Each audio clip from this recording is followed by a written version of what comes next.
ऐसा नहीं है कि केवल फौज के लिए जो है अभी 5 साल का अग्निवीर स्कीम आया है, इसके पहले भी इस देश में 1962 में शॉर्ट सर्विस कमीशन आ गया। जो अफसर ज्वाइन करते हैं उनकी नौकरी 5 साल से 10 साल होती है और अब वो 14 साल हो गई है। शॉर्ट सर्विस कमीशन में आज तक किसी पॉलिटिकल पार्टी ने लोकसभा या राज्यसभा में या सदन के बाहर कोई क्वेश्चन नहीं किया कि यह शॉर्ट सर्विस कमीशन क्यों होगा। सर्विस तो एक ही है ना। आर्मी में भी जो अफसर के ग्रेड के लोग हैं, एक ग्रेड ऐसा है जो परमानेंट चलता है, दूसरा ग्रेड ऐसा है जो शॉर्ट सर्विस कमीशन में 10 साल के लिए चलता है। किसी पॉलिटिकल पार्टी ने आज तक कोई क्वेश्चन नहीं किया। क्वेश्चन आज हो रहा है, और आज हो रहा है क्यों? करे कोई भरे कोई।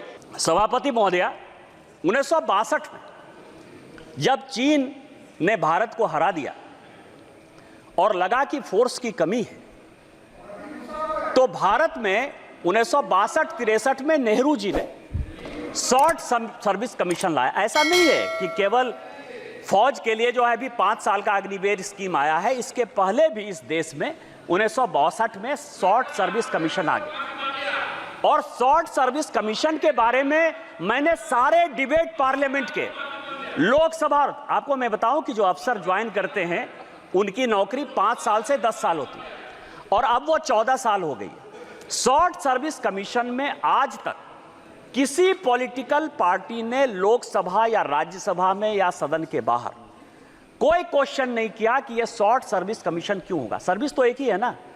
आर्मी में भी जो अफसर के ग्रेड के लोग हैं, एक ग्रेड ऐसा है जो परमानेंट चलता है, दूसरा ग्रेड ऐसा है जो शॉर्ट सर्विस कमीशन में 10 साल के लिए चलता है। किसी पॉलिटिकल पार्टी ने आज तक कोई क्वेश्चन नहीं किया। क्वेश्चन आज हो रहा है, और आज हो रहा है क्यों? करे कोई भरे कोई। मैं आपको बताऊं कि मैं ये 1992-93 का 92-93 का कमिटी ऑफ एस्टीमेट का रिपोर्ट लेकर आया हूं। यहां रिपोर्टें आती हैं, बनती हैं, चली जाती हैं। आपको आश्चर्य होगा सभापति महोदय कि 1966 में, ये पूरे सदन और पूरे देश को जानने वाली बात है, रिपोर्ट से लेकर आया हूं मैं, कोई भारत सरकार का कोई कागज लेकर नहीं आया। 1966 में इंदिरा जी आर्मी के रिक्रूटमेंट पर सीलिंग लगा दी। ये सबके समय, और ये डिपोजिशन में सेक्रेटरी डिफेंस ने कमिटी ऑफ एस्टीमेट को हेड कांग्रेस पार्टी के मनोरंजन भक्त कर रहे थे, मैं नहीं कर रहा था। 66 में सीलिंग लग गई।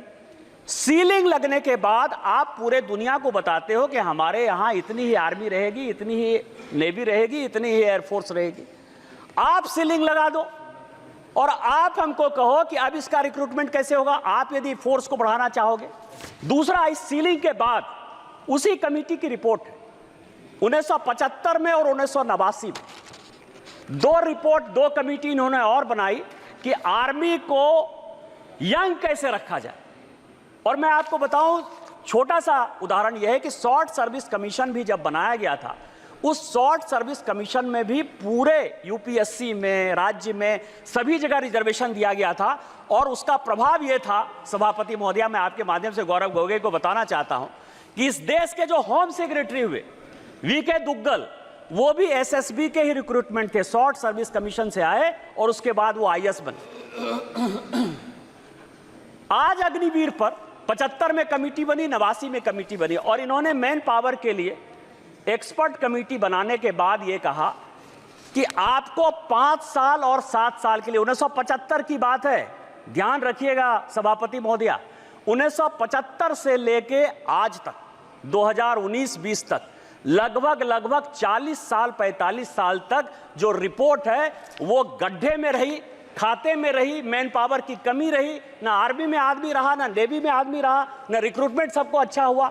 आज यदि वो रिपोर्ट आर्मी के कहने पर इंप्लीमेंट हो रही है, तो आप युवाओं को देश के साथ जोड़ने के लिए काम कर रहे हो कि आप हमारे यहां अफगानिस्तान, बांग्लादेश, पाकिस्तान की जो स्थितियां हैं, जिस तरह से अराजकता हो रही है, जिस तरह से रिजर्वेशन के खिलाफ सारे लड़के रोड पर आ रहे हैं, उस तरह का रोड ला रहे हो। आप जनता को क्यों गुमराह कर रहे हो? यह दूसरा सवाल है जिसमें कि हम बच्चों को एंगल टैक्स लगा के, एंगल टैक्स खत्म करके, जिसमें बच्चों का कॉर्पोरेट टैक्स 18% करके बच्चों को हम रोजगार देना चाहते हैं, और आप उसमें अराजकता पैदा करना चाहते हो।